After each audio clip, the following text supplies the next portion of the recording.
Hello, welcome. I am Hayley Loren. I'm an engineer, and on this channel we explore everything to do with engineering. If you like science and engineering, then subscribe because I would love to have you here. And remember to click the bell. When I was younger, I used to be obsessed with Mars. I always thought that I would know exactly what was going on and I would be up to speed with all of the missions and everything. But it just hasn't happened like that. Life got in the way, and I've realized that I don't know anything. I've got a day off and I'm going to spend the day researching what is happening with Mars right now. I feel like my younger 5-year-old self would be very happy about this. So you're going to come with me on this journey of finding things out so we can both learn together on this wonderful, wonderful space.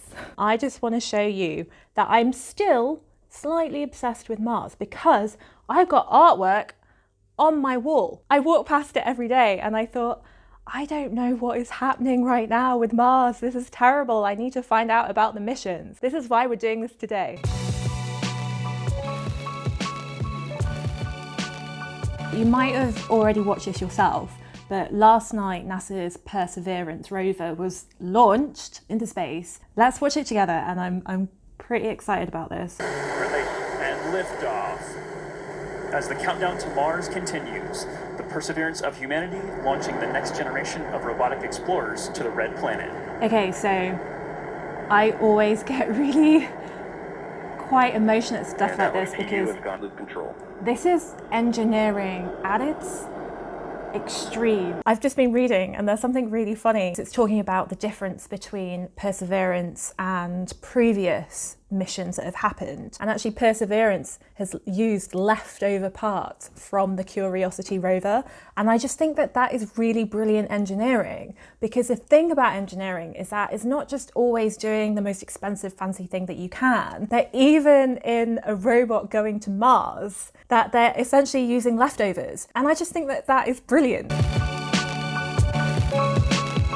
I have found out some pretty awesome stuff. There's 7 instruments on the robot. This includes microphones, so they're actually going to try and record what it sounds like on Mars, which is amazing, as well as doing the geological search. So they'll be looking for life, so they'll be taking soil samples. They're also focusing on the future of humans living on that planet. They've got the MOXIE instrument, which essentially can take carbon dioxide and then turn it into oxygen. So it's going to be practicing using that. On Mars, it's about minus 81 degrees Fahrenheit, which is freezing. So they're also testing the types of fabric that could potentially be on spacesuits. Oh my goodness. Okay, this is awesome. I didn't actually realize this. They have a helicopter called the Ingenuity helicopter, and it's just a test whether a helicopter can actually fly in that sort of atmosphere. How cool is that? There's going to be a helicopter on Mars. This is insane.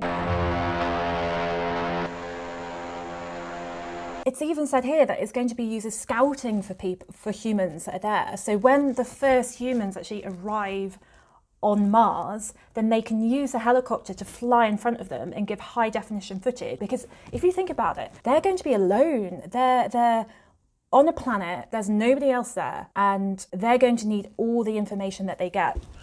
Lunchtime. Doing a sandwich. Nom nom. I was just making my sandwich and I was thinking about living on Mars and the first people who go there. From like an engineering perspective, I was thinking, well, how are they going to have enough components? Because the people who go to Mars, they're going to be going there for a very long time. They won't be coming back. So how can they take A, enough equipment, and B, enough spare equipment and spare instruments if something breaks?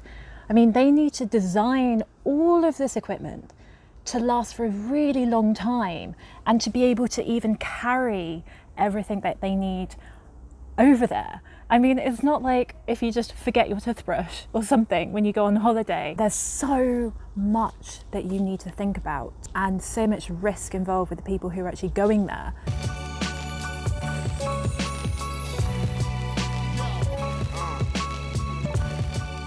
Ooh, clever. So Mars 1 has an actual roadmap of the Mars mission. Aha! Of course, it's almost like they thought about all of this, isn't it? 6 cargo missions will go to Mars before people go there. And this will include a second rover, 2 living units. So they're essentially going to build the living units on Earth first and then take them over. 2 life support units and a supply unit, so electricity or energy. This is insane. So the rover that's already existing on Mars is then going to basically travel and pick up all of the units that have been dropped off, and it's going to like put it in a trailer and then take it to the site. That's so cool. Now I'm thinking WALL-E. So all of these units together are going to be called the Environmental and Control Life Support System. So they're going to connect them up like pods, and then because of the experiments that they've done where they can turn the soil or take the water out of the soil, the rover will then start feeding soil into the life support unit so that water can be created. And once that is all connected up and working, and they've got the thin film solar panels working, and they've got water being produced, and all of the living units are there, this is when people can start going to Mars. Okay, so I think this to me is something that's really quite exciting. I'm literally going to read this out. The ECLS will have produced a breathable atmosphere, 3,000 litres of water and 240 kilograms of oxygen, which can then be stored for later use. This is just mind-blowing. Can you imagine like working on this? Things have definitely progressed since I was 5. Let me know in the comments below if you would ever think about going to Mars. If you want to join me for other journeys, then make sure you subscribe, and I will see you next time.